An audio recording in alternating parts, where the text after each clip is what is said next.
1990년에 서울 김태초는 차가운 독방 안에 갇혀 있었습니다. 그런데도 그 이름은 도심의 밤을 떠다니고 있었습니다. 쇠창살은 그의 몸을 가뒀지만 이상하게도 권력까지 가두지는 못했습니다. 바로 그 점이 이 이야기의 가장 서늘한 시작입니다. 어째서 일평남짓한 감방에 갇힌 한 남자가 바깥 세상의 수천억 이권과 조직의 숨결을 여전히 흔들 수 있었던 걸까요? 기록에 따르면 국가가 범죄와의 전쟁을 선포하며 지하세계를 거세게 몰아붙이던 그 시기에도 범서방파의 이름은 쉽게 사라지지 않았습니다. 언론은 몰락을 말했고 사람들은 끝났다고 믿었습니다. 하지만 권력은 그렇게 단순하게 죽지 않습니다. 특히 오랜 공포와 충성으로 엮인 권력은 무너지는 순간조차 다른 얼굴을 찾아냅니다. 교도소 복도에는 늘 비슷한 냄새가 맴돌았을 겁니다. 오래된 콘크리트, 식은 밥, 젖은 먼지, 그리고 사람의 체념. 그러나 그 적막한 공간 한복판에서 김태초는 끝을 기다리는 패배자처럼 앉아있지 않았습니다. 알려진 바에 따르면 그는 침묵 속에서 바깥의 흐름을 읽고 있었습니다. 누가 흔들리는지, 누가 욕망을 키우는지, 누가 두려움에 기대는지. 몸은 갇혀 있어도 사람의 마음은 담장 밖에서 움직입니다. 그리고 조직은 결국 마음을 쥔 자의 것이었습니다. 면회실의 투명한 아크릴판은 참 기묘한 물건입니다. 손은 닿지 않는데 말은 스며듭니다. 짧은 눈빛 하나, 굳게 담은 입술, 몇 마디 낮은 음성. 보도에 따르면 그런 짧고 무거운 순간들이 바깥에서는 하나의 지시처럼 번졌다고 합니다. 화려한 강남의 룸살롱도, 낡은 도심의 뒷골목도, 건설 현장의 탁한 공기도 결국 그 이름 앞에서 한 번쯤 멈춰섰습니다. 칼을 들지 않아도 두려움을 만들 수 있는 남자. 그것이 김태촌이라는 존재의 무게였습니다. 하지만 이 이야기를 단지 한 보스의 신화처럼 들어서는 안 됩니다. 그가 남긴 것은 낭만이 아니라 후유증이었습니다. 충성은 공포로 유지됐고 질서는 폭력의 기억 위에 세워졌습니다. 누군가는 그의 이름으로 돈을 벌었고 누군가는 그 이름 때문에 밤길을 두려워했을 겁니다. 화려한 도시의 불빛 아래서 조직은 점점 더 세련된 옷을 입어갔지만 그 안쪽의 본질까지 깨끗해진 것은 아니었습니다. 오히려 더 교묘해졌고 더 조용해졌고 더 보이지 않게 번져갔습니다. 형님들, 여기서 중요한 건 누가 더 강했느냐가 아닙니다. 왜 그런 이름이 그렇게 오래 남을 수 있었는가? 그 질문이 더 중요합니다. 김태촌의 역설은 여기서 더 짙어집니다. 자유를 잃었을 때 오히려 영향력이 선명해졌고 감옥에 들어간 뒤 오히려 조직은 거리의 폭력에서 자본의 그림자로 변해가기 시작했습니다. 피를 보는 방식은 줄어든 듯 보였지만 탐욕의 크기는 더 커졌습니다. 그 변화의 시작을 이해하지 못하면 우리는 범서방파라는 이름을 절반밖에 이해하지 못합니다. 그래서 이제 시선을 돌려야 합니다. 강남의 유리 빌딩도 청담동의 네온도 아닌 곳으로. 모든 것이 시작되기 전 서울의 중심이 오직 명동 하나였던 시절로 정장과 중절모를 쓴 9세대 주먹들이 아직 자신들의 질서를 믿고 있던 1970년대의 낡고 비릿한 골목으로 말입니다. 그곳에서 한 지방 청년의 구두 밑창이 처음 서울의 1970년대의 명동은 밤이 되면 다른 얼굴을 드러냈습니다. 양장점의 쇼윈도에는 환한 불빛이 번졌고 다방의 스피커에서는 유행가가 흘러나왔습니다. 사람들은 그 거리를 서울의 심장이라고 불렀습니다. 돈이 모였고 권력이 스쳤고 욕망은 늘 그 화려한 골목의 안쪽으로 숨어들었습니다. 그러나 네온사인 아래의 공기가 늘 차갑기만 했던 것은 아닙니다. 그 시절 명동의 치안은 아직 스스로를 낭만이라 부르던 주먹들의 시간 안에 묶여 있었습니다. 기록에 따르면 당시의 주먹 세계에는 나름의 선이 있었다고 합니다. 정장을 말끔히 차려입고 중절모를 눌러 쓴 사내들. 그들은 자신들의 구역을 지켰고 일정한 규칙을 입에 올렸습니다. 지금 돌아보면 그건 역시 폭력의 다른 얼굴이었지만 적어도 겉으로는 질서가 있는 듯 보였습니다. 상대를 쓰러뜨려도 끝까지 몰아붙이지 않는다는 식의 오래된 자존심. 맨주먹으로 승부를 보고 패자는 물러난다는 묻게. 명동의 밤은 그렇게 낡은 방식의 균형 위에 가까스로 서 있었습니다. 하지만 그런 평온은 오래가지 않았습니다. 도시가 화려해질수록 그 불빛을 향해 몰려드는 그림자도 짙어졌기 때문입니다. 서울은 모든 것을 빨아들이는 거대한 용광로였습니다. 지방의 가난, 젊은이들의 분노, 출세에 대한 도끼, 그리고 한 번쯤은 위로 올라서고 싶다는 맹렬한 허기까지. 화려한 간판 아래를 걷는 사내들 가운데는 이미 기존 질서를 낡은 가면쯤으로 여기기 시작한 이들이 섞여 있었습니다. 명동의 낡은 지배자들은 그 변화를 처음부터 눈치챘을까요? 골목 안쪽 공기가 조금씩 달라지고 있다는 사실을 정말 몰랐을까요? 밤의 냄새는 정직합니다. 담배 연기 속에 섞인 낯선 채취에 술잔을 내려놓는 방식, 상대를 바라보는 눈빛의 결, 그것만 봐도 시대가 바뀌고 있다는 사실을 알아차릴 수 있었을 겁니다. 그런데도 그들은 오래된 규칙이 자신들을 지켜줄 것이라 믿었습니다. 바로 그 믿음이 어쩌면 가장 치명적인 방심이었는지도 모릅니다. 보도에 따르면 이 무렵 명동과 무교동 일대에는 기존의 낭만 주먹들과는 결이 전혀 다른 젊은 세력들이 서서히 얼굴을 내밀기 시작했습니다. 그들은 서울 토박이도 아니었고 이 도시의 암묵적 예법에도 큰 흥미가 없었습니다. 그들에게 명동은 추억의 거리가 아니라 먹잇감이 모여드는 사냥터였습니다. 살아남으려면 먼저 가져야 했고 올라서려면 누군가를 밀어내야 했습니다. 타협보다 속도, 체면보다 결과. 서울의 밤은 그때부터 서서히 다른 언어를 배우기 시작했습니다. 형님들, 바로 여기서 판이 갈립니다. 여러분은 낭만 주먹의 시대가 정말 아름다웠다고 보십니까? 아니면 더 큰 폭력의 전야였다고 보십니까? 댓글로 남겨보셔도 좋겠습니다. 아직 대형 충돌은 없었습니다. 거리의 불빛은 여전히 번쩍였고 다방의 음악도 멈추지 않았습니다. 그러나 평온은 늘 무너질 때 가장 그럴듯해 보입니다. 알려진 바에 따르면 낡은 질서는 이미 내부에서부터 금이 가고 있었습니다. 돈의 규모가 커졌고 지켜야 할 체면보다 빼앗아야 할 이권이 더 중요해졌습니다. 누군가는 여전히 선을 말했지만 다른 누군가는 그 선이야말로 약자의 변명이라고 여겼습니다. 그리고 바로 그 틈으로 서울을 뒤집을 낯선 발소리가 가까워지고 있었습니다. 남쪽에서 올라온 젊은 사내, 가난과 도끼, 그리고 타협하지 않는 출세욕을 품은 이름, 김태촌. 명동의 불빛은 아직 그를 몰랐지만 어둠은 이미 그의 냄새를 먼저 맡고 있었는지도 모릅니다.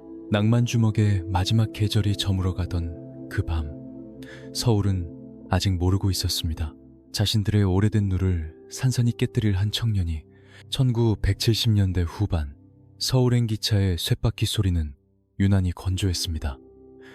그 흔들리는 객실 어딘가에서 한 청년이 창밖을 바라보고 있었을지도 모릅니다. 전라도 광주에서 올라온 김태촌. 그는 서울을 꿈의 도시로 보지 않았습니다. 기록에 따르면 그에게 서울은 살아남아야 하는 사냥터에 더 가까웠습니다. 돈이 몰리고 사람이 몰리고 그만큼 욕망과 공포도 한데 엉겨 흐르던 곳. 가진 것 없는 청년에게 그 도시는 기회이자 시험장이었습니다. 처음 명동의 불빛을 마주했을 때 그는 무슨 생각을 했을까요? 화려한 양장점, 붐비는 다방, 밤이 깊을수록 더 짙어지는 술집 골목의 냄새. 겉으로는 번듯하고 세련돼 보였지만 그 안쪽에는 이미 보이지 않는 힘의 줄다리기가 팽팽하게 걸려 있었습니다. 서울 토박이들이 지키고 있던 오래된 질서, 그 속으로 지방에서 올라온 젊은 사내가 비집고 들어간다는 것. 그것은 단순한 상경이 아니라 스스로를 던지는 도박에 가까웠습니다. 알려진 바에 따르면 김태초는 처음부터 낭만이나 체면 같은 단어에 큰 의미를 두지 않았습니다. 그는 너무 빨리 세상의 밑바닥을 받고 너무 빨리 사람의 마음이 굶주림 앞에서 얼마나 차가워지는지 배웠던 인물로 전해집니다. 그래서였을까요? 명동의 기존 주먹들이 입에 올리던 예의와 선, 암묵적인 타협의 규칙은 그에게 낡고 느린 것으로 보였을지 모릅니다. 이기는 자만 살아남고 먼저 움찔한 자가 밀려나는 세계. 그의 머릿속에는 이미 그런 냉혹한 계산이 자리 잡고 있었던 듯합니다. 서울은 지방에서 올라온 젊은이들에게 유난히 잔인한 도시였습니다. 같은 하늘 아래 살았지만 말투 하나, 옷차림 하나, 출신 하나가 사람을 나누곤 했습니다. 화려한 도심 한복판에서도 이방인의 그림자는 늘 한 발 늦게 도착했습니다. 김태촌 역시 그 차가운 시선을 느꼈을 겁니다. 하지만 어떤 사람은 모욕 앞에서 작아지고 어떤 사람은 그 모욕을 칼처럼 갈아 넣습니다. 보도에 따르면 김태촌은 후자에 가까웠습니다. 굽히기보다 버텼고 물러서기보다 더 깊이 파고들려 했습니다. 그의 곁에는 비슷한 허기를 품은 동양 청년들이 서서히 모여들기 시작했습니다. 고향을 떠나 올라온 사내들, 서울의 화려한 간판 아래서 번번이 밀려나고 무시당하고, 그러나 끝내 내려가지 않았던 얼굴들. 처음엔 그저 몇 명의 무리였을 뿐입니다. 하지만 사람은 외로울수록 더 빠르게 결속합니다. 특히 분노와 열등감, 출세욕이 함께 끌어오를 때 그 결속은 더 단단해집니다. 그 작은 뭉침은 아직 조직이라 부르기 어려웠지만 이미 위험한 기운을 품고 있었습니다. 굶주림이 같은 방향을 바라보기 시작한 순간이었으니까요. 형님들, 바로 이런 대목에서 한 시대의 얼굴이 갈립니다. 한 청년의 상경이 어떻게 서울 암흑가의 판을 흔드는 시작이 되었는지 끝까지 보시면 더 서늘해집니다. 기록에 따르면 김태촌과 그의 주변 인물들이 도심의 밑바닥에 발을 걸치기 시작하면서 공기의 결이 달라졌습니다. 이전 세대가 마지막까지 붙들고 있던 맨주먹의 체면은 점점 힘을 잃어갔고, 결과를 위해 수단을 가리지 않는 더 거친 방식이 고개를 들기 시작했습니다. 낡은 질서는 아직 서 있는 것처럼 보였지만 실은 안쪽에서부터 썩어가고 있었던 셈입니다. 서울은 그 변화를 눈치챘을까요? 아니면 너무 늦게 알아차렸을까요? 화려한 명동의 밤거리 어딘가 술잔 부딪히는 소리와 웃음 뒤편에서 조용히 자리를 넓혀가던 낯선 청년. 아직 누구도 그의 이름을 크게 부르지 않았지만 어둠은 이미 그가 남긴 발자국을 기억하기 시작했습니다. 그리고 머지않아 그 몇 명의 청년들은 서로의 굶주림을 하나의 힘으로 묶어 명동의 오래된 질서를 찢어놓을 이름을 갖게 됩니다. 그 이름, 서방파는 대체 어떤 밤에 태어난 것일까요? 비 내린 뒤에 명동 뒷골목은 유난히 미끄러웠습니다. 네온사인의 붉은 빛이 고인 빗물 위에 길게 번지고 담배 연기와 술 냄새가 뒤엉킨 공기 속에서 몇몇 사내들이 말없이 서로를 바라보고 있었습니다. 아직 누구도 그들을 거대한 조직이라 부르지 않았습니다. 다만 기록에 따르면 바로 그 무렵부터 서울의 밤은 이전과 전혀 다른 종류의 그림자를 품기 시작했습니다. 굶주림이 개인의 분노를 넘어 하나의 질서로 묶이던 순간 서방파의 불씨는 그렇게 조용히 타오르기 시작했습니다. 김태촌에게 서울은 정을 나눌 도시가 아니었습니다. 살아남으려면 편을 만들어야 했고 밀리지 않으려면 자기만의 규칙을 세워야 했습니다. 그의 곁으로 모여든 이들 역시 마찬가지였습니다. 광주와 호남에서 올라온 젊은 사내들, 가진 것보다 잃은 것이 더 많았고 양보보다 돕기를 먼저 배운 얼굴들. 보도에 따르면 이들은 같은 고향이라는 이유만으로 뭉친 것이 아니었습니다.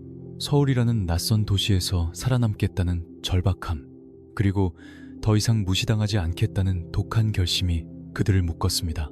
처음에는 허술했을 겁니다. 변변한 자금도 번듯한 기반도 확실한 후견인도 없었을 가능성이 큽니다. 하지만 조직은 늘 돈보다 감정에서 먼저 태어납니다. 함께 맞은 모욕, 함께 삼킨 분노, 함께 버틴 밤. 그런 것들이 쌓이면 사람은 피보다 더 질긴 결속을 만들기도 합니다. 알려진 바에 따르면 김태초는 바로 그 감정을 읽는데 능했습니다. 누가 끝까지 남을 사람인지, 누가 겁먹고 돌아설 사람인지, 누가 굶주림 때문에 더 잔혹해질 수 있는지를 그는 빠르게 가려냈던 것으로 전해집니다. 그렇게 서방파는 단순한 고향 사람들의 모임이 아니라 점점 더 선명한 목적을 가진 집단으로 변해갔습니다. 목적은 단순했습니다. 명동의 오래된 질서 안으로 비집고 들어가는 것, 기존 세력이 나눠 가진 이권의 틈을 파고드는 것, 그리고 자신들을 하찮게 보던 시선을 끝내 걷어들이게 만드는 것. 그 과정에서 예의와 체면은 점점 뒤로 밀려났습니다. 낭만 주먹들이 마지막까지 붙들고 있던 규칙은 이 젊은 세력에게 너무 느리고 너무 무른 것으로 보였을지도 모릅니다. 서방파라는 이름이 언제 완전히 굳어졌는지 모든 기록이 또렷한 것은 아닙니다. 그러나 알려진 바에 따르면 그 이름이 퍼져나가기 시작한 뒤 명동의 공기는 분명 달라졌습니다. 술집 안에서 오가는 시선이 더 날카로워졌고 뒷골목에서 멈춰서는 발걸음이 더 조심스러워졌습니다. 누군가는 그들을 지방에서 올라온 무모한 애송이쯤으로 여겼을 겁니다. 하지만 진짜 위험한 조직은 처음부터 크지 않습니다. 작은 수로 움직이되 물러설 자리가 없는 자들. 그게 더 무섭습니다. 형님들, 여기서 중요한 건 숫자가 아닙니다. 왜 그 몇 명이 서울의 질서를 흔들 만큼 위험한 존재가 되었는지 그 부분을 보셔야 합니다. 기록에 따르면 서방파는 힘을 과시하기보다 먼저 존재를 각인시키는 데 집중했습니다. 서울 한복판에서 자신들의 이름이 들리기 시작하면 그 다음부터는 두려움이 스스로 길을 만들기 때문입니다. 김태초는 바로 그 점을 누구보다 빨리 이해한 인물처럼 보입니다. 조직은 칼이나 주먹만으로 커지지 않습니다. 상대가 먼저 긴장하게 만들 때 비로소 커집니다. 명동의 늙은 지배자들은 그 긴장을 늦게 알아차렸고 그 늦음은 곧 치명적인 대가로 돌아오게 됩니다. 몇 명의 굶주린 청년으로 시작한 서방파. 그 작은 이름은 이제 명동의 밤마다 점점 더 또렷하게 들리기 시작했습니다. 그리고 그 불씨가 본격적인 화염으로 번지기 위해서는 서울 암흑가의 판 전체를 흔들 또 다른 두 개의 이름과 마주쳐야 했습니다. 조양은, 그리고 이동재. 같은 남쪽에서 올라온 세 개의 칼날이 이제 하나의 도시를 두고 서로를 겨누려 하고 있었습니다. 서울의 밤 공기는 이상했습니다. 같은 남쪽에서 올라온 사내들이 같은 겨울바람을 맞고도 서로를 동지로 보지 않았습니다. 기록에 따르면 1970년대 후반 명동과 무교동 일대에 떠오르던 세 개의 이름은 모두 호남이라는 공통된 뿌리를 갖고 있었습니다. 김태촌의 서방파, 조양은의 양은이파, 그리고 이동재가 이끄는 오비파. 고향의 흙냄새를 공유한 이들이었지만 서울이라는 거대한 욕망의 용광로 안에서 그 공통점은 오래 버티지 못했습니다. 같은 뿌리에서 올라온 세 갈래의 칼날은 결국 서로의 목을 겨누게 됩니다. 조양은은 김태총과는 또 다른 결의 인물로 알려져 있습니다. 보도에 따르면 그는 속도와 기동력, 그리고 선제적으로 판을 흔드는 감각이 유난히 날카로웠던 인물로 회자됩니다. 상대가 룰을 지키고 있다고 믿는 순간 먼저 판을 뒤집어버리는 방식. 그래서 양은이파의 이름이 들릴 때마다 명동의 공기는 한층 더 서늘해졌다고 전해집니다. 낭만이나 체면을 논하기에는 이미 시대의 속도가 너무 빨라졌고 서울의 밤은 먼저 움직이는 자에게 더 많은 것을 허락하고 있었습니다. 이동재의 오비파도 만만한 존재가 아니었습니다. 알려진 바에 따르면 겉으로 드러나는 과시보다 은밀한 확장과 계산된 세력 구축에 강점을 보인 흐름이 있었다고 합니다. 모두가 피냄새를 먼저 떠올릴 때 어떤 세력은 조용히 사람과 자리를 엮고 눈에 잘 띄지 않는 방식으로 공간을 잠식합니다. 오비파는 바로 그런 불안감을 만들어내는 이름이었습니다. 화려한 대결보다 더 무서운 것은 어느새 뒤를 돌아봤을 때 이미 자리가 좁아져 있다는 사실이니까요. 문제는 이 셋이 같은 시대, 같은 도시, 같은 먹잇감을 바라보고 있었다는 점입니다. 명동과 무교동의 좁은 골목, 요정의 밀실, 유흥가의 안쪽방, 돈이 오가는 보이지 않는 통로들, 그 모든 곳에는 한정된 이권이 있었고 한정된 자리가 있었습니다. 서울은 거대했지만 지하 세계의 왕좌는 생각보다 좁았습니다. 한 명이 올라서면 다른 한 명은 밀려나야 했고 두 명이 나눠 가지려 하면 세 번째가 칼날을 숨겼습니다. 같은 고향이라는 말은 술잔이 돌 때나 잠깐 따뜻했을 뿐 돈과 체면과 생존 앞에서는 너무 약한 끈이었습니다. 과연 이들은 처음부터 서로를 죽여야 할 적으로 여겼을까요? 아니면 잠시라도 손을 잡을 수 있다고 믿었던 순간이 있었을까요? 그 답을 단정할 수는 없습니다. 다만 기록에 따르면 서울의 밤은 그들에게 연대보다 경쟁을 더 빠르게 가르쳤습니다. 고향에서의 서열은 서울에서 아무 의미가 없었고 어제의 안면도 오늘의 이권 앞에서는 쉽게 식었습니다. 누가 먼저 더 넓은 구역을 차지하느냐, 누가 더 많은 사람을 끌어모으느냐, 누가 더 빨리 두려움을 심느냐, 그 질문들이 세 조직의 심장에 동시에 박혀 있었습니다. 특히 김태촌의 서방파가 굶주림과 도끼로 빠르게 몸집을 키우기 시작하자 양은이파와 오비파 역시 그 움직임을 좌시할 수 없었습니다. 서울 암흑가의 낡은 질서가 무너지는 자리에 누가 새 왕이 될 것인가? 그 물음은 세 보스 모두의 밤을 잠 못 들게 했을 겁니다. 보도에 따르면 이 시기 명동 일대의 주먹 세계는 더 이상 단순한 지역 다툼이 아니라 세계의 야망이 정면으로 부딪히는 거대한 삼각 구도로 빨려 들어가고 있었습니다. 겉으로는 조용했습니다. 하지만 조용한 표면 아래에서는 누가 먼저 선을 넘을지 모르는 팽팽한 침묵이 자라나고 있었습니다. 같은 뿌리에서 올라왔기에 오히려 더 잔인했을지도 모릅니다. 서로의 말투를 알고, 서로의 도끼를 알고, 서로가 어디까지 밀어붙일 수 있는지 어렴풋이 짐작했기 때문입니다. 낯선 적보다 익숙한 라이벌이 더 무서운 법입니다. 명동의 밤은 이제 더 이상 한 세력의 동무대가 아니었습니다. 세 개의 칼날이 같은 어둠 속에서 동시에 번뜩이고 있었고 그 칼끝은 조금씩 그러나 확실하게 서로를 향해 움직이고 있었습니다. 그리고 머지않아 그 숨막히는 균형은 명동과 무교동의 비좁은 골목에서 가장 먼저 금이 가기 시작합니다. 명동과 무교동의 밤은 겉으로는 늘 비슷해 보였습니다. 요정의 문은 조용히 열리고 닫혔고 다방의 음악은 끊기지 않았으며 화려한 간판들은 서울의 중심이 아직 멀쩡하다고 말하는 듯 번쩍였습니다. 하지만 기록에 따르면 그 평온한 풍경의 이면에서는 세 개의 시선이 밤마다 서로를 겨누고 있었습니다. 김태촌의 서방파, 조양은의 양은이파, 이동재의 오비파, 같은 도시, 같은 시간, 같은 먹잇감을 노리는 세 개의 그림자. 명동과 무교동은 어느새 그 숨막히는 삼각 권력의 저울판이 되어가고 있었습니다. 낮에는 웃음과 거래가 오갔지만 밤이 깊어질수록 공기의 결은 달라졌습니다. 빛이 잘 들지 않는 요정의 밀실, 담배 연기로 흐릿해진 유리창, 술잔 위로 스치듯 얹히는 짧은 시선, 누가 누구를 만나고 어느 테이블에 누가 먼저 앉으며 누가 계산을 하고도 끝내 웃지 않는가. 그 사소한 장면 하나하나가 모두 힘의 신호였습니다.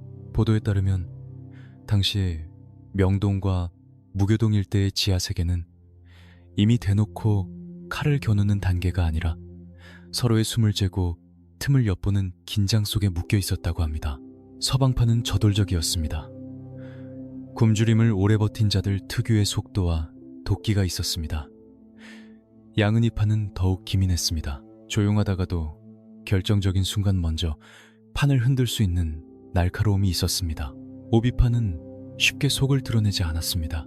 알려진 바에 따르면 이들은 겉으로는 물러선 듯 보이면서도 사람과 자리를 엮어 조용히 세력을 넓혀가는 흐름을 보였다고 전해집니다.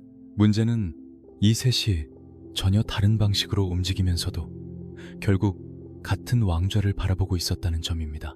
과연 그 시절 명동의 늙은 지배자들은 이 세 개의 칼끝이 언젠가 같은 밤하늘 아래서 서로를 향해 완전히 치켜들 것이라는 사실을 예감했을까요? 낡은 낭만의 규칙은 아직 남아있는 듯 보였지만 실은 빠르게 힘을 잃고 있었습니다. 맨주먹으로 쓰러뜨리고도 상대를 살려두던 시절의 체면, 그 느리고 무른 규칙은 이미 새로운 세대에게 웃음거리가 되어가고 있었습니다. 누군가는 먼저 움직여야 했고 누군가는 먼저 겁을 먹어야 했습니다. 그래야만 판이 갈렸으니까요. 형님들, 바로 여기서 서울 암흑가의 공기가 완전히 바뀝니다. 여러분이라면 이 긴장 속에서 먼저 손을 내미는 쪽이 살아남는다고 보십니까? 아니면 먼저 물러서는 쪽이 오래 버틴다고 보십니까?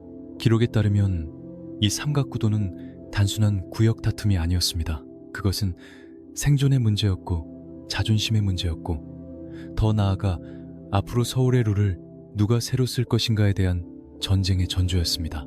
상대가 강해지는 것을 가만히 두고 본다는 건 곧 자신의 숨통을 내주는 일과 다르지 않았습니다. 그래서 침묵은 평화가 아니었습니다. 오히려 서로가 먼저 칼을 빼들지 않기 위해 이를 악물고 버티는 일촉즉발의 정적이었습니다.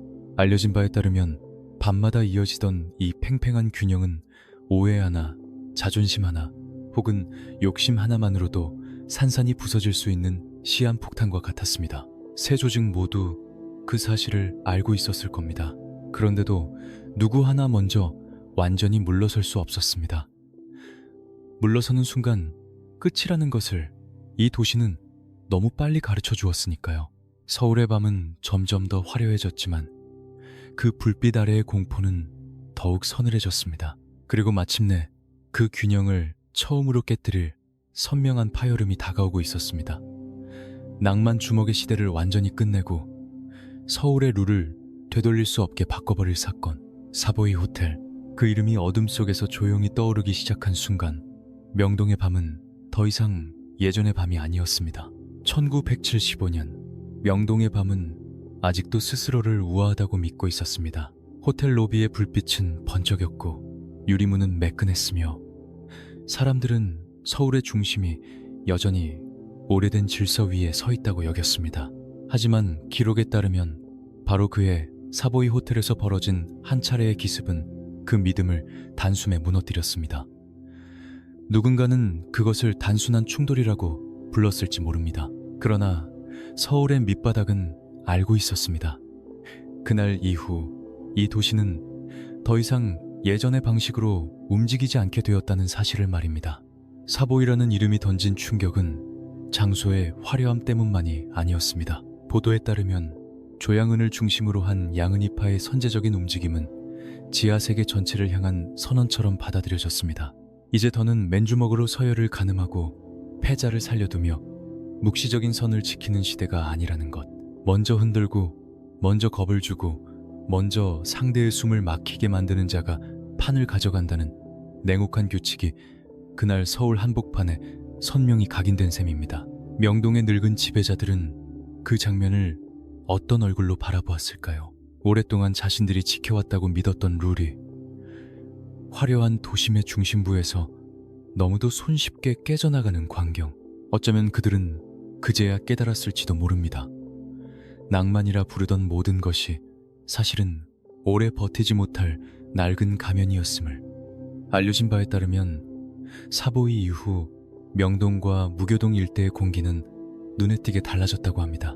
술집의 웃음은 더 얇아졌고 요정의 밀실에서는 서로의 눈빛을 오래 피하지 못했습니다. 누구나 다음 차례가 자신이 될 수 있다는 불길한 예감이 도시 전체에 퍼져갔기 때문입니다. 무엇보다 중요한 것은 그 사건이 단순히 한 번의 습격으로 끝나지 않았다는 점입니다.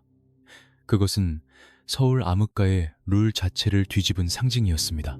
상대가 준비하기 전에 먼저 들어가고 체면보다 공포를 앞세우고 살아남기 위해서라면 선을 넘는 것도 주저하지 않는 방식.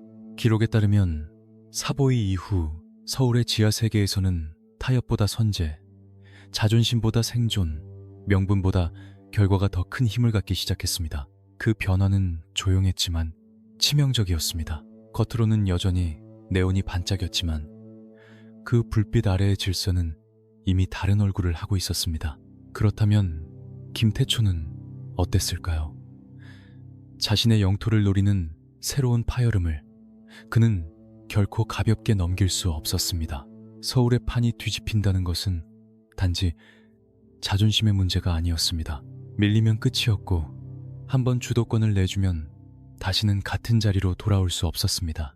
보도에 따르면 김태총과 서방파는 이 무렵부터 양은이파의 움직임을 더 이상 일시적인 도발이 아니라 본격적인 전쟁의 신호로 받아들이기 시작한 것으로 전해집니다.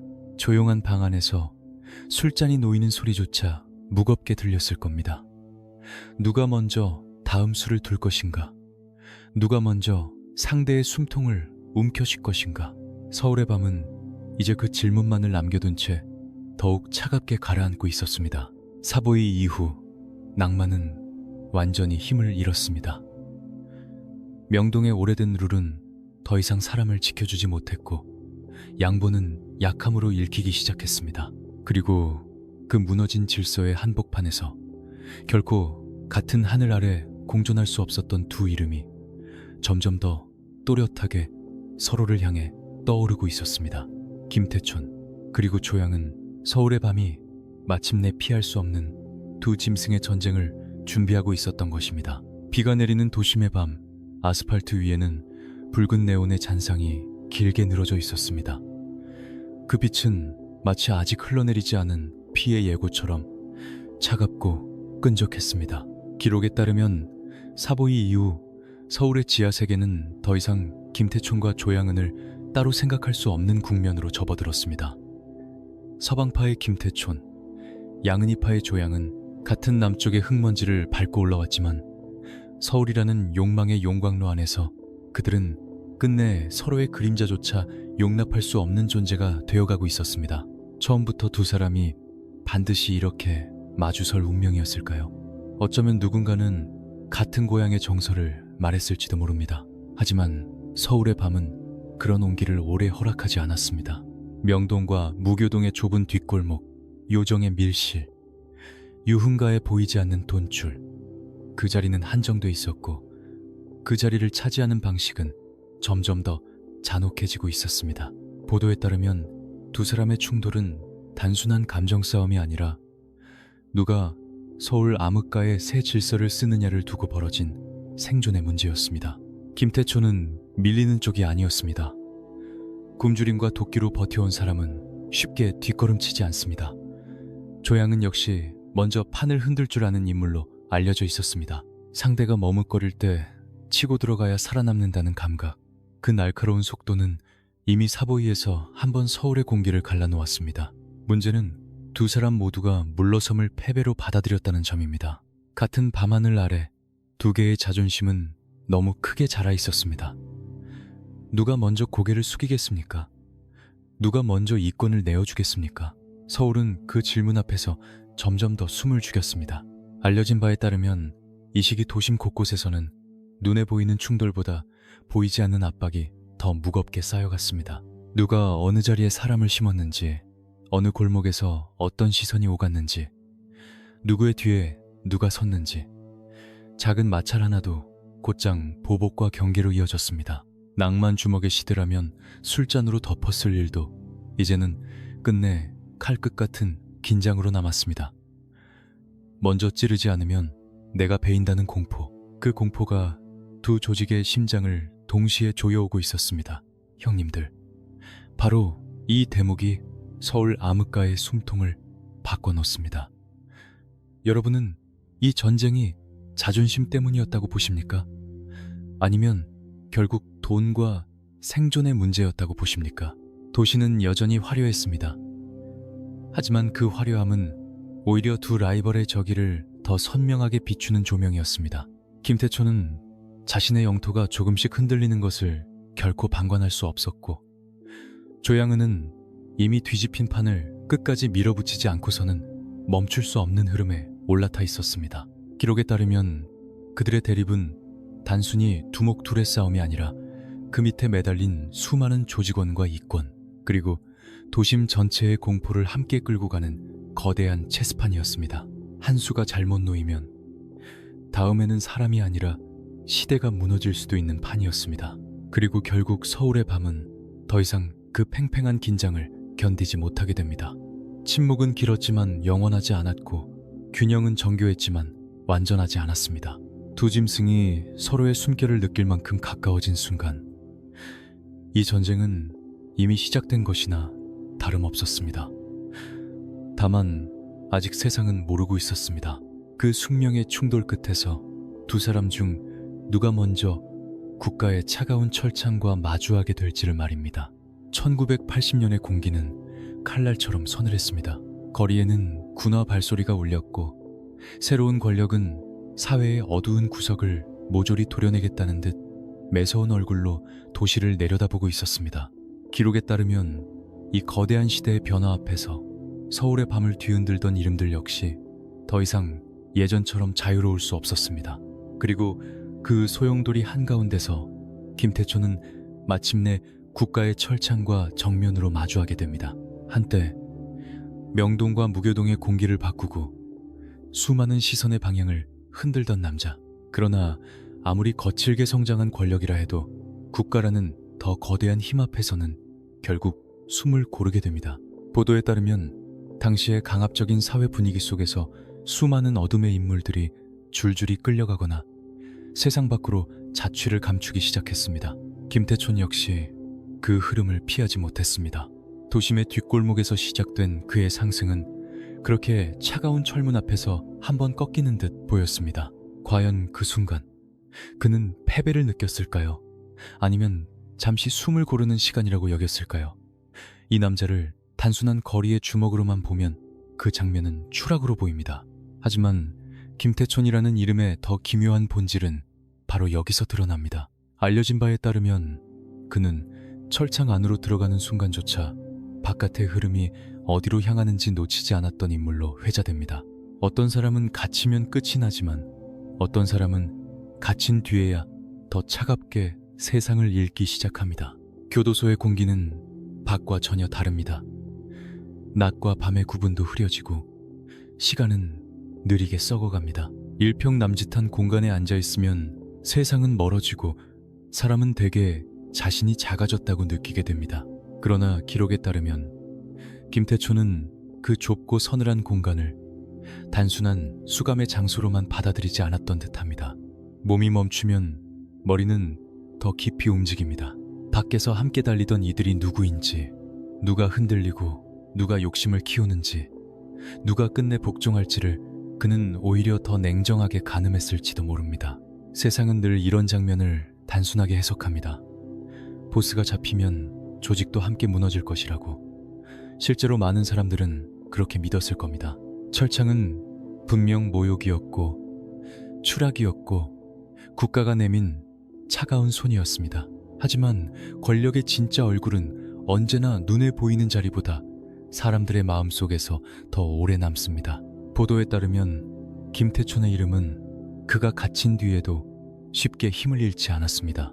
오히려 바깥의 조직원들은 보스의 부재 속에서 더 크게 동요했고 그 동요는 다시 공포와 충성이라는 낡은 끈을 더욱 세게 당기기 시작했습니다. 형님들, 여기서 질문은 하나입니다. 감옥은 과연 권력을 끝내는 장소였을까요? 아니면 더 은밀한 형태로 바꾸는 장소였을까요? 1980년의 철창은 김태촌에게 분명 첫 번째 큰 추락이었습니다. 그러나 동시에 주먹의 시대가 어디까지 갈 수 있고 어디서부터는 다른 방식이 필요해지는지를 깨닫게 한 차가운 학교이기도 했는지 모릅니다. 육신은 멈췄지만 야망은 멈추지 않았습니다. 거리에서 칼을 휘두르던 시대가 서서히 저물고 더 조용하고 더 교묘한 방식의 권력이 다가오고 있다는 사실을 그는 철문 안에서 먼저 본 것일까요? 그 질문의 답은 머지않아 빛조차 잘 들지 않는 독방 안에서 더 선명한 형태로 자라나기 시작합니다. 철문이 닫히는 둔탁한 소리는 사람의 심장까지 작게 만듭니다. 빛이 제대로 들지 않는 일평 남짓한 독방, 차가운 콘크리트 벽, 축축한 바닥, 오래된 침묵. 기록에 따르면 김태초는 바로 그 가장 좁고 어두운 공간에서 오히려 더 거대한 그림자가 되어갔다고 합니다. 세상은 그가 갇혔다고 생각했습니다. 그러나 아이러니하게도 그의 이름은 그때부터 바깥에서 더 무겁게 떠돌기 시작했습니다. 감옥은 보통 권력의 끝으로 여겨집니다. 몸이 묶이면 손도 멈추고 손이 멈추면 조직도 흩어진다고 사람들은 믿습니다. 하지만 모든 권력이 주먹에서만 나오는 것은 아닙니다. 어떤 권력은 공포의 기억에서 나오고 어떤 권력은 상징 그 자체에서 나옵니다.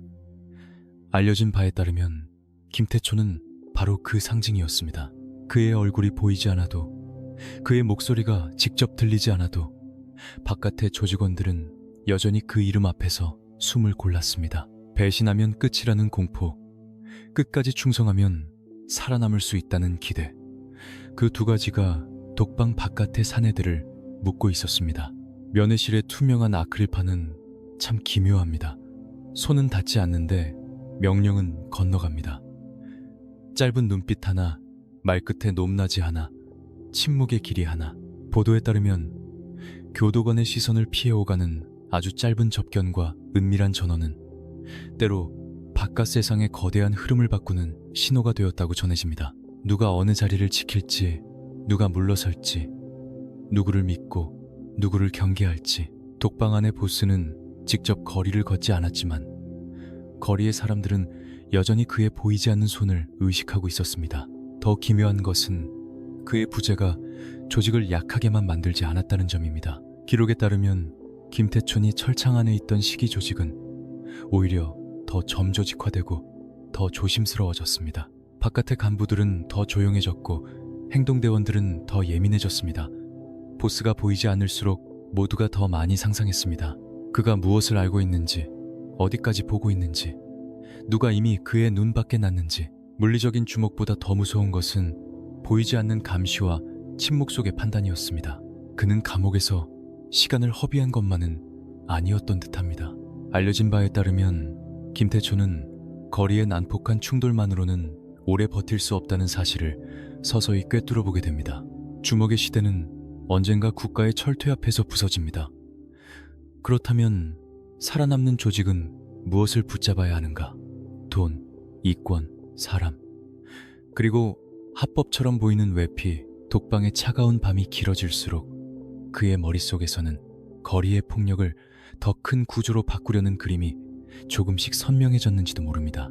형님들, 여기서부터 이야기가 더 서늘해집니다. 감옥이 한 보스를 꺾은 것이 아니라 더 교묘한 방식으로 진화시킨 공간이었다면 여러분은 믿으시겠습니까? 몸은 철창 안에 있었지만 서울의 밤은 여전히 그의 이름을 중심으로 흔들렸습니다. 독방은 감옥이면서 동시에 요새였고 침묵은 패배가 아니라 더 깊은 계산의 시간이었습니다. 세상은 그를 죄수로 보았지만 바깥의 조직은 여전히 그를 법처럼 받아들였습니다. 그리고 그 음습한 계산의 끝에서 김태초는 전국에 흩어진 점조직들을 하나의 더 큰 괴물로 묶을 기묘한 밤을 준비하게 됩니다. 신의 이름이 울려 퍼지는 1989년의 어느 서늘한 밤, 서울의 불빛에서 한참 비켜난 외곽의 숲길에는 이상할 만큼 적막한 기운이 내려앉아 있었습니다. 바람은 차갑고 나무 그림자는 길게 늘어졌고 그 적막을 가르며 검은 고급 세단 몇 대가 소리 없이 어둠 속으로 미끄러져 들어왔습니다. 기록에 따르면 그 차들이 멈춘 곳은 사람들의 회개와 기도가 울려야 할 조용한 기도원이었습니다. 그런데 바로 그 가장 고요한 장소에서 전혀 다른 종류의 맹세가 준비되고 있었습니다. 차문이 열리고 짧게 다듬은 머리에 검은 양복을 입은 사내들이 하나둘 내렸습니다. 그들은 웃지 않았고 불필요한 말도 하지 않았습니다. 누군가는 성경책을 들고 있었고 누군가는 고개를 깊이 숙인 채 예배당 안으로 들어갔습니다. 겉으로만 본다면 신앙 집회처럼 보였을지도 모릅니다. 하지만 보도에 따르면 그날 밤 그들이 진정으로 확인하려 했던 것은 구원이 아니라 결속이었습니다. 누가 끝까지 남을 것인가? 누가 흔들리지 않을 것인가? 그리고 누가 새롭게 짜인 질서의 바깥으로 밀려날 것인가? 당시 수사기관의 눈은 그 어느 때보다 날카로웠습니다. 도심 한복판에서 대규모로 모이는 순간 모든 것이 한 번에 무너질 수 있는 시기였습니다. 그래서 더더욱 장소는 중요했습니다. 알려진 바에 따르면 김태초는 가장 의심받지 않을 공간, 가장 거룩해 보이는 침묵을 위장막으로 삼아 전국에 흩어진 점조직의 핵심 인물들을 불러 모으는 방식을 택한 것으로 전해집니다. 얼마나 기묘한 역설입니까? 법의 눈을 피하기 위해 선택된 장소가 다름 아닌 기도의 집이었다는 사실. 그리고 그 고요 속에서 태어난 것이 참회가 아니라 더 거대한 제국의 설계도였다는 사실 말입니다. 예배당 안 공기는 서늘했을 겁니다. 창문 너머 달빛이 희미하게 스며들고 사내들의 거친 숨소리는 최대한 눌린 채 바닥으로 가라앉았을 겁니다. 누군가는 고개를 숙였고 누군가는 눈을 감았을지도 모릅니다. 그러나 그 침묵은 평온의 침묵이 아니었습니다.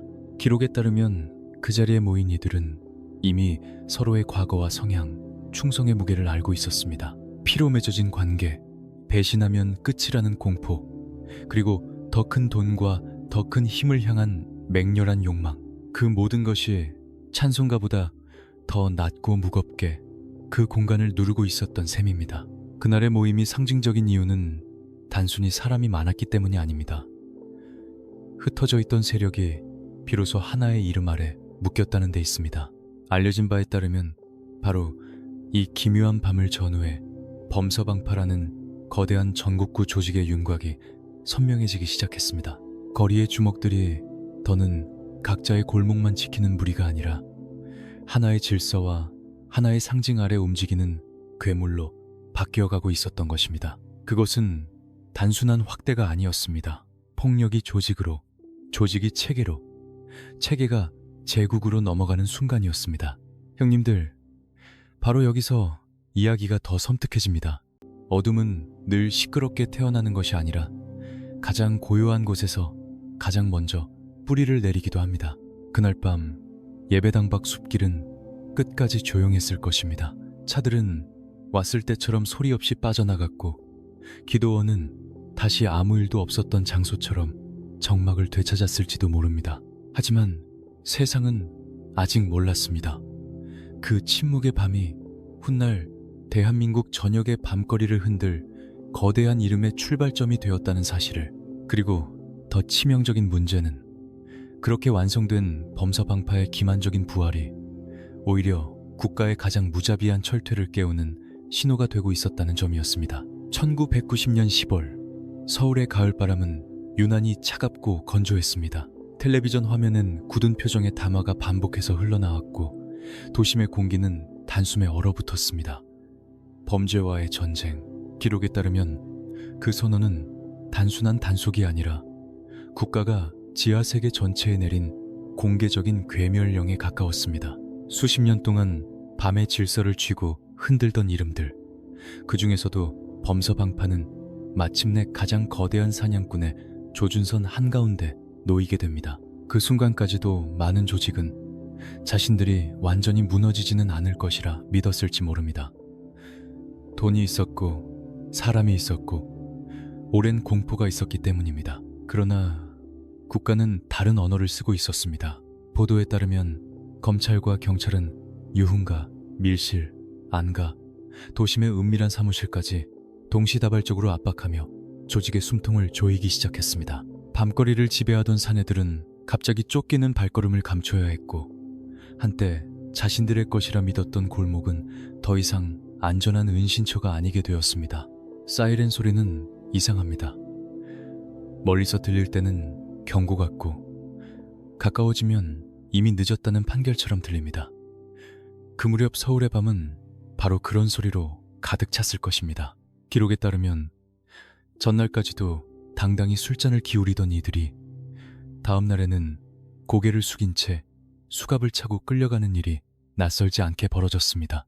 범서방파라는 이름 아래 모였던 조직원들도 예외는 아니었습니다. 기도원의 고요 속에서 맺었던 결속은 국가의 조명 아래서 하나씩 낱낱이 드러나기 시작했습니다. 과연 그들은 이 철퇴 앞에서 순순히 멈췄을까요? 아니면 마지막까지 버틸 수 있다고 믿었을까요? 알려진 바에 따르면 당시 현장의 공포는 단순한 체포의 두려움이 아니었습니다. 누가 먼저 무너질지, 누가 입을 열지, 누가 끝까지 충성을 지킬지 아무도 확신할 수 없었다는데 더 큰 균열이 있었습니다. 조직은 바깥의 적보다 안쪽의 흔들림에 더 빨리 무너집니다. 거대한 제국처럼 보였던 범서방파도 바로 그 시험대 위에 올려졌습니다.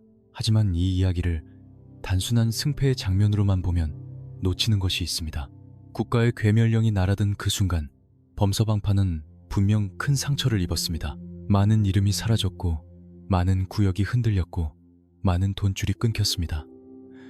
그러나 권력은 완전히 죽기 전에 늘 다른 얼굴을 찾습니다. 보도에 따르면 일부 살아남은 자들은 바로 이 시기부터 거리의 폭력만으로는 더 이상 국가의 시스템을 이길 수 없다는 사실을 뼈저리게 깨닫기 시작했습니다. 칼과 주먹으로는 오래 버틸 수 없다는 것. 살아남으려면 더 조용하고 더 합법처럼 보이고 더 깊숙이 숨어들어야 한다는 것. 형님들, 여기서 가장 무서운 건 잡혀간 사람의 숫자만이 아닙니다. 진짜 무서운 건 살아남은 자들이 이 패배 속에서 무엇을 배웠느냐는 점입니다. 범죄와의 전쟁은 분명 범서방파의 제국을 정면으로 후려친 거대한 철퇴였습니다. 그러나 동시에 그 철퇴는 남은 자들에게 새로운 생존법을 가르치는 잔혹한 학교이기도 했습니다. 거리의 피냄새는 옅어질 수 있습니다. 하지만 탐욕은 냄새를 바꿔 다시 돌아옵니다. 국가가 모든 것을 끝냈다고 믿던 그 조용한 밤, 제국의 잔해 속에서는 이미 또 다른 형태의 어둠이 숨을 고르고 있었습니다. 양복을 입고 명함을 들고 1990년대 중반 서울의 밤은 겉으로 놀라울 만큼 조용해졌습니다. 골목을 가르던 거친 발소리는 줄었고 사람들은 범죄와의 전쟁이 결국 모든 것을 끝냈다고 믿고 싶어 했습니다. 기록에 따르면 많은 이들이 범서방파라는 이름 역시 그 거대한 단속의 파도 속에서 완전히 가라앉았다고 여겼습니다.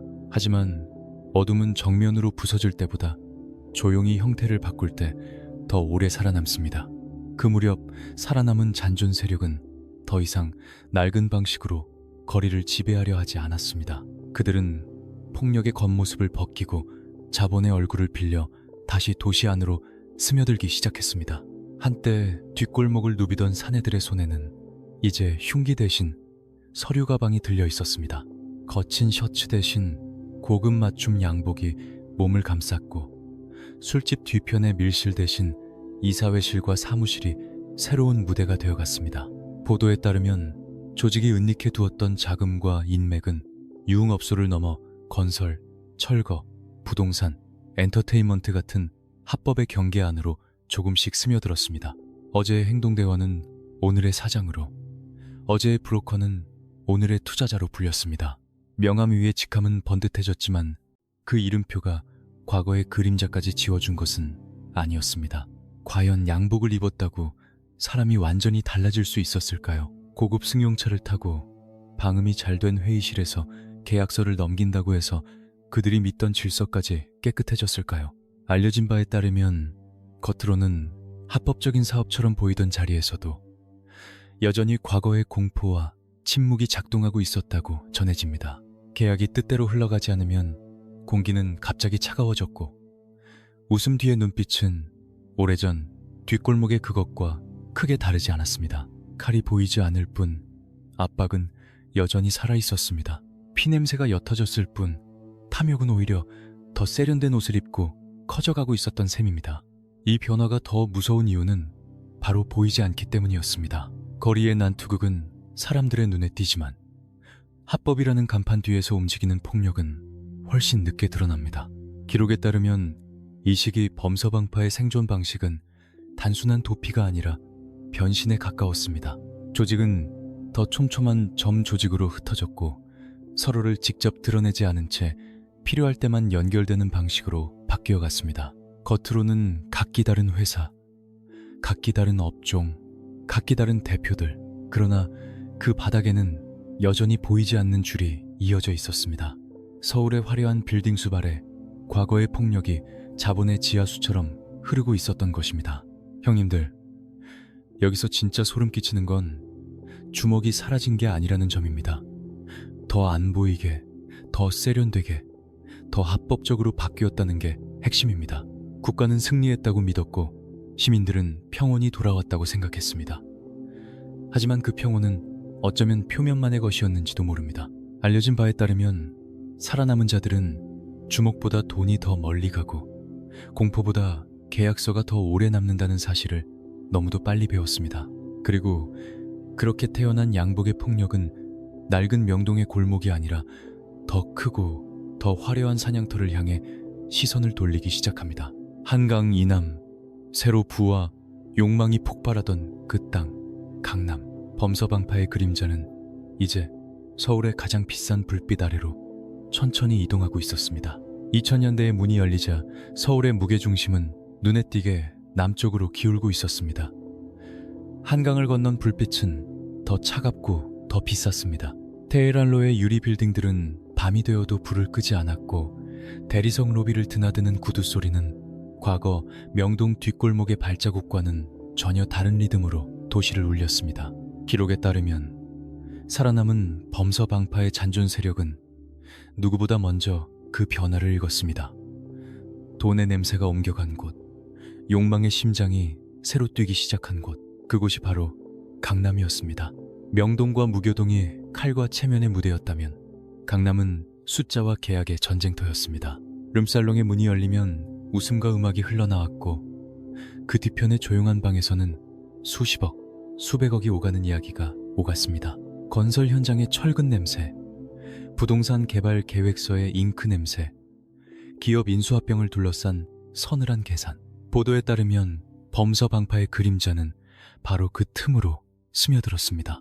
예전처럼 골목을 점령하는 방식이 아니었습니다. 지분을 나누고 사람을 심고 합법의 껍질 안으로 들어가 이권의 흐름을 움켜쥐는 방식이었습니다. 양복은 그들에게 너무나 훌륭한 위장이었습니다. 최고급 원단으로 맞춘 재킷, 반짝이는 구두, 정중한 악수, 공손한 명함. 그러나 겉모습이 세련돼질수록 그 안쪽의 탐욕은 더 깊고 더 조용해졌습니다.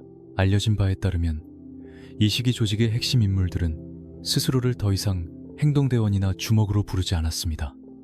회장, 대표, 투자자, 고문. 이름은 달라졌지만 누가 누구를 움직이고 누가 어디서 돈줄을 쥐고 있는지에 대한 감각은 여전히 옛 방식의 권력 위에 세워져 있었습니다.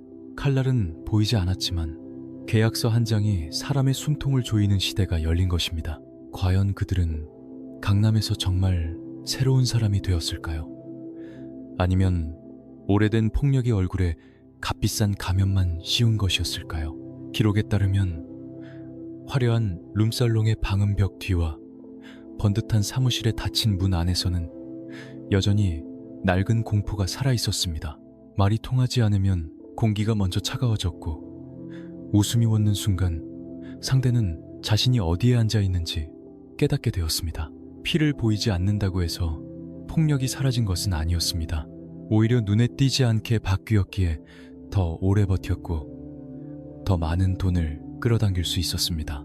김태촌의 이름 역시 완전히 사라지지 않았습니다. 몸은 여전히 철창 안팎의 경계에 묶여 있었지만 보도에 따르면 그의 그림자는 이 새로운 전쟁터 위에서도 묵직하게 드리워져 있었습니다. 바깥의 간부들은 강남의 룸살롱, 사채시장, 건설이권, 엔터테인먼트 투자라는 새로운 먹잇감을 놓고 더 치밀하게 움직였습니다. 돈의 단위가 커질수록 한 번의 판단이 불러올 파장도 커졌습니다. 이곳에선 칼 한 자루보다 정보 하나가 더 비쌌고 주먹 한 번보다 자본의 방향이 더 잔혹했습니다. 강남은 그들에게 마지막 피난처이자 가장 위험한 욕망의 땅이었습니다. 모두가 웃는 척했고 모두가 사업을 말했고 모두가 합법을 입에 올렸습니다. 하지만 그 빛나는 불빛 아래에서 서로를 바라보는 눈빛은 조금도 따뜻하지 않았습니다. 같은 사냥터에 두 마리 이상의 포식자가 들어오면 결국 누군가는 선을 넘게 됩니다. 그리고 2009년 11월 청담동의 한 룸살롱 좁은 복도에서 그 오래 눌려있던 살기가 마침내 아주 사소한 말 한마디와 함께 다시 깨어나기 시작합니다. 2009년 11월의 청담동 밤은 유난히 매끈했습니다. 명품거리의 쇼윈도는 차갑게 빛났고 고급 세단들은 소리 없이 미끄러졌습니다. 대리석 바닥과 두꺼운 방음벽, 수백만 원짜리 술병이 놓인 룸살롱 안쪽에서는 모두가 자신이 문명 안에 있다고 믿고 싶어 했을 겁니다. 기록에 따르면 그날 밤 그 공간에 모인 사내들 역시 겉으로는 합법적인 사업가의 얼굴을 하고 있었습니다. 맞춤 양복, 정중한 인사, 낮은 웃음. 하지만 그 단정한 표면 아래에는 오래전 골목에서 자라난 본능이 아직 식지 않은 채 남아 있었습니다. 범서방파의 핵심 인물들이 강남을 자신들의 안방처럼 여기고 있던 시기였습니다. 양복을 입고 명함을 건네도 그들에게 강남은 결국 지켜야 할 사냥터였습니다. 그런데 바로 그 밤, 부산에서 올라온 칠성파 조직원들과 같은 공간에서 시선이 얽히게 됩니다. 보도에 따르면 사건의 시작은 믿기지 않을 만큼 사소했습니다. 좁은 복도에서 스치듯 부딪힌 어깨, 화장실 앞에서 잠깐 멈춘 발걸음, 그리고 상대를 바라보는 눈빛 하나. 원래라면 술기운 속 해프닝으로 지나갈 수도 있었을 찰나였습니다. 하지만 지하 세계에서는 사소함이 가장 먼저 폭풍의 문을 엽니다. 그때 누군가의 입에서 짧고 마른 말 한마디가 떨어졌다고 전해집니다. 어린 놈이 예의가 없다. 그 말은 단순한 꾸중이 아니었습니다. 나이와 서열, 안방과 침입자, 주인과 도전자라는 오래된 규칙을 한 번에 들이민 선언이었습니다. 알려진 바에 따르면 그 순간 복도의 공기는 눈에 보일 만큼 차가워졌습니다. 웃음은 맺고 눈빛은 가늘어졌고 누구도 먼저 시선을 거두려 하지 않았습니다. 예의라는 말은 겉보기엔 부드럽지만 그 밤에는 거의 칼날처럼 들렸을 것입니다. 과연 그 자리에서 한 사람만 고개를 숙였더라면 모든 것이 끝났을까요? 어쩌면 그랬을지도 모릅니다. 그러나 강남의 밤은 이미 너무 많은 돈과 자존심을 품고 있었습니다. 부산에서 올라온 칠성파의 젊은 세력은 더 이상 서울의 낡은 이름 앞에서 무조건 물러설 이유를 느끼지 않았을 겁니다. 반대로 범서방파는 자신들의 심장부에서 그런 무시를 삼키는 순간 오랜 시간 붙들어온 공포의 질서가 무너질 수 있다는 사실을 알고 있었을 것입니다. 그래서 그 짧은 정적 속에는 개인의 감정이 아니라 두 조직의 명운이 함께 걸려 있었습니다. 형님들, 바로 이런 순간이 무섭습니다. 칼이 먼저 나온 게 아니라 자존심이 먼저 칼이 되는 순간 말입니다. 기록에 따르면 현장의 대치는 겉으로는 곧 정리되는 듯 보였습니다. 문은 다시 닫혔고 음악은 이어졌고 웨이터들은 아무 일도 없었다는 듯 움직였습니다. 그러나 이미 늦었습니다. 복도에서 얼어붙었던 몇 초는 밖으로 나가는 순간 전혀 다른 언어로 번지기 시작했습니다. 누가 누구에게 무례했는지, 누가 선을 넘었는지, 누가 강남의 주인을 시험했는지, 그 짧은 장면은 순식간에 조직의 체면과 영토의 문제로 부풀어 올랐습니다. 누군가의 손이 천천히 주머니 속 휴대전화로 향하고 2009년 11월 11일에 자정이 넘자 청담동의 공기는 갑자기 무게를 얻었습니다. 명품 거리의 쇼윈도는 여전히 차갑게 빛나고 있었지만 그 불빛 아래로는 평소와 다른 그림자들이 길게 번져 있었습니다. 기록에 따르면 검은 세단과 승합차들이 약속이라도 한 듯 청담 사거리 일대 골목으로 조용히 밀려들기 시작했습니다.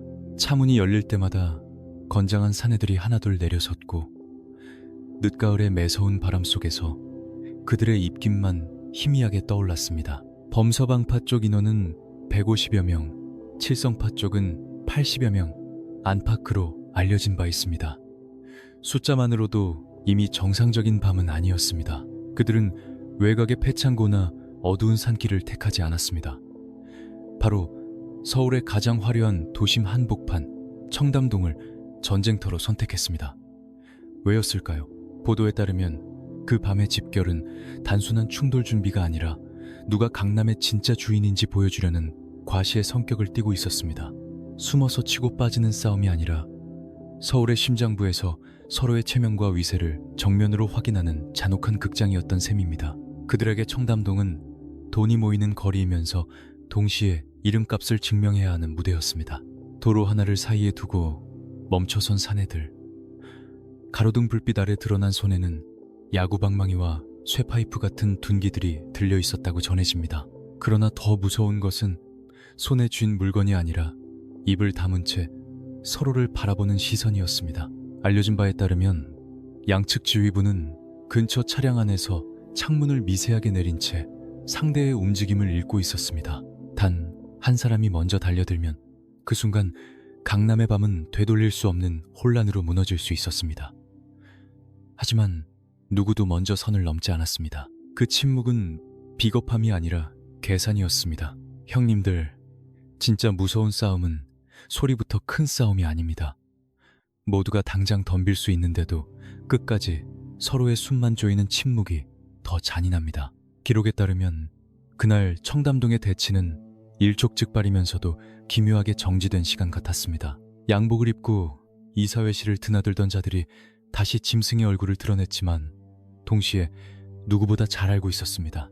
여기서 실제 충돌이 벌어지는 순간 자신들이 수년간 쌓아온 강남의 이권과 합법의 위장막이 한꺼번에 무너질 수 있다는 사실을 말입니다. 자존심은 끓고 있었지만 탐욕은 그보다 더 차가웠습니다. 싸워야 했지만 싸우는 순간 잃는 것도 너무 컸습니다. 그래서 그 밤의 공기는 칼끝보다 더 날카로운 망설임으로 가득했습니다. 그리고 마침내 멀리서 기계적인 파열음이 들려오기 시작했습니다. 붉고 푸른 경광등, 경찰의 사이렌이 도심의 정적을 찢으며 가까워졌습니다. 보도에 따르면 거대한 유혈 사태의 조짐을 감지한 공권력이 현장으로 빠르게 접근하자 양측은 짧고 건조한 철수 신호를 내린 것으로 전해집니다. 방금 전까지 팽팽하게 대치하던 사내들은 믿기 어려울 만큼 일사불란하게 차량 안으로 흩어졌고 골목을 메운 그림자는 마치 처음부터 존재하지 않았던 것처럼 어둠 속으로 스며들었습니다. 그날 밤 청담동의 아스팔트는 피 한 방울 흘리지 않았습니다. 하지만 바로 그 점이 더 섬뜩했습니다. 살인은 사라진 것이 아니라 더 깊은 곳으로 접혀 들어갔을 뿐이었으니까요. 겉으로 보면 아무 일도 일어나지 않은 밤이었습니다. 그러나 서울의 밤은 이미 알고 있었습니다. 이 미완성의 전쟁이 끝난 것이 아니라 오히려 더 큰 파멸의 시계를 돌리기 시작했다는 사실을. 그리고 그 시계는 머지않아 제국을 떠받치던 단 하나의 이름이 멈추는 순간 더 끔찍한 방향으로 흔들리게 됩니다. 2013년 1월 병원의 창문을 때리던 겨울바람은 유난히 건조했습니다. 기계음이 낮게 이어지던 그 차가운 공간에서 오랫동안 대한민국 암흑가를 짓누르던 한 이름의 숨결이 돋았습니다. 김태촌. 기록에 따르면 그의 사망 소식이 전해지던 순간 강남의 화려한 불빛 아래 숨어있던 수많은 시선이 동시에 흔들렸다고 합니다. 사람들은 늙은 보스 한 명이 세상을 떠났다고 말했지만 그 밤을 진짜 무겁게 만든 것은 죽음 자체가 아니라 그 죽음이 남긴 빈자리였습니다. 김태초는 단순한 두목이 아니었습니다. 오랜 시간 범서방파를 하나의 이름 아래 묶어두는 상징이었고 바깥의 간부들과 점조직을 마지막까지 눌러두는 무형의 중력이었습니다. 보도에 따르면 그의 존재는 감옥 안팎을 오가던 세월 동안에도 조직 내부의 균열을 억누르는 최후의 벽처럼 작동했습니다. 누군가는 그를 두려워했고 누군가는 그 이름에 기대어 살아남았습니다. 그래서 그의 사망은 한 개인의 종말이 아니라 제국을 지탱하던 마지막 추의 붕괴와도 같았습니다. 장례식장에는 검은 정장을 입은 사내들이 고개를 숙였을 것입니다. 향 냄새는 짙었고 조문객들의 표정은 무거웠을 겁니다. 그러나 그 침묵을 곧이곧대로 슬픔이라고만 볼 수는 없습니다. 알려준 바에 따르면 영정사진 앞에선 많은 얼굴들 속에는 애도와 함께 계산이 섞여 있었다고 해도 이상하지 않습니다. 이제 누가 중심을 잡을 것인가? 누가 강남의 룸살롱과 건설 현장, 사채와 투자, 그림자 기업의 돈줄을 챈 것인가? 그 질문은 향 연기보다 더 진하게 장례식장 공기를 떠돌았을지도 모릅니다. 절대자가 살아있을 때는 모두가 같은 방향을 보는 척할 수 있습니다. 하지만 그 한 사람이 사라지는 순간 충성은 금세 이해관계로 바뀝니다. 기록에 따르면 김태촌 사망 이후 범서방파 내부에선 오랫동안 눌려있던 야심과 불신이 서서히 수면 위로 올라오기 시작했습니다. 어제까지 형님이라 부르던 사람이 오늘은 경쟁자가 되고 같은 식탁에 앉아있던 사람이 내일은 내 몫의 이권을 노리는 상대가 되는 법입니다. 강남의 불빛은 그대로였지만 그 불빛 아래의 공기는 확실히 달라지고 있었습니다. 과연 그의 죽음이 조직의 평화를 가져왔을까요? 오히려 정반대였을지도 모릅니다. 보도에 따르면 김태촌이라는 이름이 살아있을 때만 해도 쉽게 드러나지 않던 계파 간 긴장과 탐욕이 이 시점부터 노골적으로 부풀어 오르기 시작한 것으로 전해집니다. 절대적인 법이 사라진 자리에는 모두가 자기 법을 세우려 듭니다. 그리고 그 과정에서 가장 먼저 무너지는 것은 형제애라는 오래된 환상입니다. 피해 맹세도 과거의 충성도 수백억 원 앞에서는 너무 쉽게 가벼워집니다. 형님들, 여기서 정말 무서운 건 외부의 적이 아닙니다. 제국을 무너뜨리는 마지막 칼끝은 대계 안에서 먼저 자라납니다. 강남의 고급 빌딩 안 사무실들, 방음벽이 두꺼운 룸살롱에 닫힌 문 뒤, 늦은 밤까지 불이 꺼지지 않던 회의실, 그곳에서는 이미 아주 조용한 전쟁이 시작되고 있었을 것입니다. 알려진 바에 따르면 어떤 이들은 자신이 관리하던 구역의 돈줄을 더 깊이 숨기려 했고, 어떤 이들은 다른 계파의 약점을 오래전부터 기록해두고 있었다고 합니다. 칼부림은 없었습니다. 대신 서류와 장부, 인맥과 비밀이 새로운 흉기가 되기 시작했습니다. 겉으로는 더 세련돼졌지만 내면의 잔혹함은 오히려 더 교묘해졌습니다. 김태촌의 죽음은 범서 방파를 끝낸 사건이 아니었습니다. 그것은 끝을 향한 내부 붕괴의 문을 연 사건이었습니다. 머리가 사라진 거대한 뱀은 밖으로 달려들기보다 먼저 자기 몸을 물어뜯습니다. 그리고 바로 그 순간부터 오래된 제국은 외부의 철퇴보다 더 잔인한 방식으로 안에서부터 썩어 들어가기 시작합니다. 어제까지 충성을 맹세하던 형제들이 서로를 향해 가장 차가운 미소를 짓던 밤, 범서방파의 진짜 종말은 이미 시작되고 있었습니다.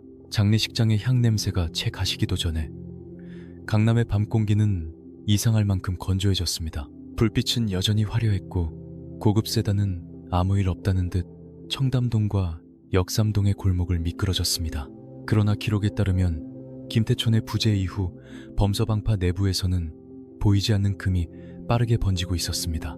겉으로는 모두가 검은 양복을 입고 같은 표정을 하고 있었지만 그 침묵 아래에선 이미 다른 계산이 시작되고 있었습니다. 형제라는 말은 남아있었지만 그 단어를 떠받치던 무게는 예전 같지 않았습니다.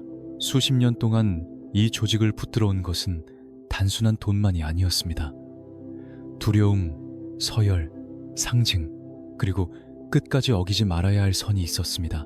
그런데 절대자가 사라지는 순간 그 모든 선은 갑자기 흐려집니다. 보도에 따르면 각자의 구역을 관리하던 핵심 간부들은 더 이상 위를 올려다볼 필요가 없어졌습니다. 상납할 대상도 마지막 판정을 내려줄 이름도 약해졌습니다. 그 틈에서 가장 먼저 자라난 것은 자유가 아니라 탐욕이었습니다. 누군가는 자신이 맡고 있던 돈줄을 더 깊이 숨기려 했고, 누군가는 오래전부터 눈독 들이던 다른 계파의 이권에 조용히 손을 뻗기 시작했습니다. 과연 그들은 정말 서로를 형제라고 믿고 있었을까요? 아니면 절대자의 그림자 아래서만 잠시 그렇게 보였던 것일까요? 알려진 바에 따르면 이 무렵 범서방파 내부의 갈등은 길거리 난투극처럼 드러나지 않았습니다. 시대가 바뀌었기 때문입니다. 강남의 빌딩 숲에서 칼과 둔기를 꺼내 드는 것은 너무 시끄럽고 너무 위험했습니다. 대신 더 조용하고 더 비열하고 더 치명적인 방식이 선택됐습니다. 비밀 장부를 숨기고 거래 내역을 빼돌리고 누군가의 약점을 차곡차곡 모아두는 일. 예전 같으면 뒷골목에서 끝났을 충돌이 이제는 방음벽 뒤 회의실과 닫힌 차 안에서 자라나고 있었습니다. 가장 무서운 변화는 밀고였습니다. 기록에 따르면 한솥밥을 먹던 사람들이 자신의 생존과 몫을 지키기 위해 조직 내부의 정보들을 바깥으로 흘리기 시작한 정황이 전해집니다. 과거의 조폭 세계에서는 상상하기 어려웠던 균열이었습니다. 충성은 침묵을 전제로 했고 침묵은 곧 생존의 규칙이었습니다. 그런데 그 침묵이 돈 앞에서 무너지기 시작한 것입니다. 어제까지 잔을 부딪히던 상대가 오늘은 내 뒤를 캐고 내 비밀을 적어두고 가장 적절한 순간에 그것을 바깥으로 던질 준비를 하고 있다면 도대체 누가 누구를 믿을 수 있겠습니까? 형님들, 여기서부터는 외부와의 전쟁이 아닙니다. 가장 가까운 자가 가장 무서운 적이 되는 순간 제국은 이미 반쯤 끝난 겁니다. 보도에 따르면 이 내부 배신의 흐름은 단순한 감정 싸움이 아니라 생존을 둘러싼 계산의 결과였습니다. 강남의 유흥업소, 건설 현장, 투자금, 사채와 연결된 돈의 규모는 너무 컸고 그 돈은 더 이상 한 사람의 상징만으로 묶어둘 수 없었습니다. 모두가 조금씩 더 많이 가지려 했고 모두가 조금씩 먼저 살아남으려 했습니다. 그 과정에서 조직은 바깥을 향한 칼끝을 안으로 돌렸습니다. 겉으로는 같은 이름 아래 남아 있었지만 안쪽에서는 이미 서로가 서로의 발목을 잡아당기는 배이 되어가고 있었던 셈입니다. 그리고 바로 그 품속에서 과거 청담동의 그 미완성 전쟁이 다시 떠오르기 시작합니다. 2009년 11월 도심 한복판에 150명의 병력을 집결시켰던 그 밤, 알려진 바에 따르면 오랫동안 덮여있던 그 사건의 지시와 동원의 전말이 내부 균열과 함께 다시 수면 위로 밀려오기 시작했습니다. 제국은 더 이상 자신을 지킬 입을 하나로 모을 수 없었습니다. 침묵이 깨진 조직은 결국 스스로의 과거에 목이 잡히게 됩니다. 그리고 그 첫 번째 대가는 후계자라 불리던 한 남자의 손목 위로 차갑게 닫혀오는 수갑 소리로 돌아오게 됩니다. 2015년의 강남은 여전히 눈부셨습니다. 청담동의 쇼윈도는 차갑게 빛났고 테헤란로의 빌딩들은 밤이 깊어도 불을 끄지 않았습니다. 사람들은 6년 전 청담동 한복판을 얼려버렸던 그 기묘한 대치를 이미 잊어가고 있었습니다. 피 한 방울 흐르지 않았던 밤, 그래서 더 오래 잊힌 밤. 그러나 기록에 따르면 수사기관은 단 한 번도 그 장면을 잊지 않았습니다. 사라진 줄 알았던 범서방파의 그림자는 조용히 추적되고 있었고 내부에서 새어나온 균열은 마침내 한 사람의 손목을 향해 차갑게 닫혀오기 시작했습니다. 그 남자는 조직의 실질적인 2인자이자 후계자로 불리던 나씨였습니다. 보도에 따르면 그는 2009년 청담동 대치 당시 대규모 인원 동원과 지휘의 핵심 축으로 지목된 인물이었습니다. 겉으로는 사업가의 얼굴을 하고 있었고 방음벽 뒤에서는 여전히 오래된 제국의 질서를 붙잡고 있던 남자. 하지만 절대자 김태촌이 사라진 뒤 그를 지켜주던 침묵도 함께 무너지기 시작했습니다. 가장 가까운 곳에서 흘러나온 진술, 오래전 덮여있던 지시의 흔적, 서로를 살기 위해 내민 차가운 손가락. 알려진 바에 따르면 결국 후계자의 몰락은 외부의 일격보다 내부 배신의 독이 더 깊게 스며든 결과에 가까웠습니다. 차가운 취조실의 형광등 아래 앉았을 때 그는 무슨 생각을 했을까요? 한때 강남의 밤을 움직이던 명령이 이제는 자신을 겨누는 증언이 되어 되돌아오는 순간, 수십 년을 버틴 조직의 무게가 마지막에는 이렇게 허무하게 무너질 수 있다는 사실을 그는 정말 예상했을까요? 기록에 따르면 나씨의 구속은 단순히 한 명의 간부가 무너진 사건이 아니었습니다. 그것은 오랫동안 간신히 이어지던 범서방파의 마지막 척추가 꺾이는 소리였습니다. 머리가 흔들리자 몸통은 더는 버틸 수 없었습니다. 숨겨둔 돈줄도 눌러두었던 공포도 예전처럼 사람들을 하나로 묶어두지 못했습니다. 그리고 2016년 11월 국가의 포위망은 마침내 남은 잔해 전체를 향해 닫혀왔습니다.